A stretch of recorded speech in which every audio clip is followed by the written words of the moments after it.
छत्रपती संभाजीनगर शहरातील एका ठिकाणी एका परिसरामध्ये राहणारी एक तरुणी होती आणि त्या तरुणीचं त्याच परिसरामध्ये राहणाऱ्या एका तरुणासोबत लग्न जमवण्यात आलं होतं.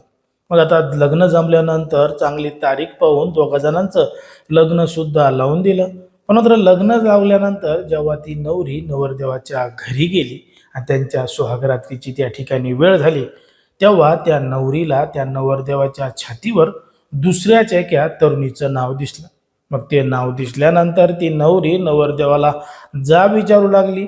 त्याच्यानंतर त्या नवरदेवानं त्या नवरीसोबत केलं होतं एक धक्कादायक प्रकरण, धक्कादायक घटना.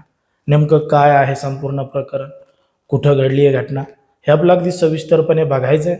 पण जर तुम्ही अजूनही आपलं चॅनल सबस्क्राईब केलं नसेल तर लगेचच करून घ्या आणि बाजूला असणाऱ्या बेल नोटिफिकेशनला सुद्धा ऑन करायला विसरू नका. आता ही जी संपूर्ण घडलेली घटना आहे ती आहे छत्रपती संभाजीनगर शहरातील सातारा परिसरामधल्या सातारा पोलीस ठाण्याच्या हद्दीमध्ये घडलेली संपूर्ण घटना आहे.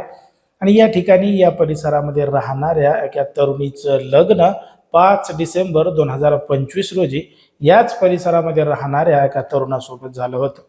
मग लग्न झाल्यानंतर तिला वाटलं सुखाचा संसार सुरू होईल, सगळं काही सुरळीतपणानं सुरू होईल. पण मात्र लग्न झाल्यानंतर लग्नाच्या पहिल्याच रात्री त्या नवरीला नवरदेवाच्या छातीवर दुसऱ्याच एका तरुणीचं, महिलेचं नाव दिसलं. मग तिनं विचारलं हे नाव कोणाचं आहे, काय आहे.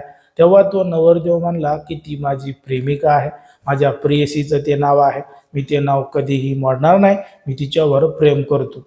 कारण की घरच्यांनी बळजबरी जबरदस्ती तुझ्यासोबत लग्न लावून दिलंय, म्हणून मी तुझ्यासोबत लग्न केलंय, असं थेट तो त्या नवरीला म्हणला. आता हे सगळं ऐकल्यानंतर, बघितल्यानंतर त्या नवरीच्या पायाखालची जमीनच सरकली. काय करावं काय नाही तिला समजत नव्हतं. पण मात्र तरीसुद्धा ती नवऱ्यासोबत राहण्याचा प्रयत्न करत होती, सुखाचा संसार करत होती. पण मात्र तो जो नवरा आहे तो त्या नवरीवर अशाच पद्धतीनं बळजबरी आणि अत्याचार सुद्धा करत होता. या सगळ्या गोष्टीच्या पुढं जाऊन त्या नवऱ्यानं त्या बायकोवर काकडीनं उपयोग केला. त्याच्यावर तो तशा पद्धतीचा प्रयोग करायचा, तिच्या गुप्त अंगामध्ये काकडी घालायचा, वेगवेगळ्या वस्तू घालायचा आणि अशा पद्धतीचा तिच्यासोबत अत्याचार करायचा.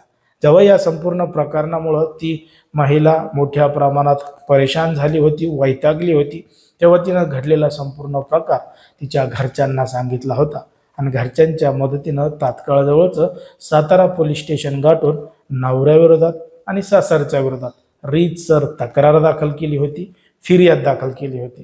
कारण की जेव्हा त्या नवरीनं घडलेला प्रकार तिच्या सासूला सांगितला तेव्हा त्या सासूनं नवरीची मदत करायचं सोडून तिच्याच पोराचा तिनं समर्थन केलं आणि हिलाच भांडायला सुरुवात केली.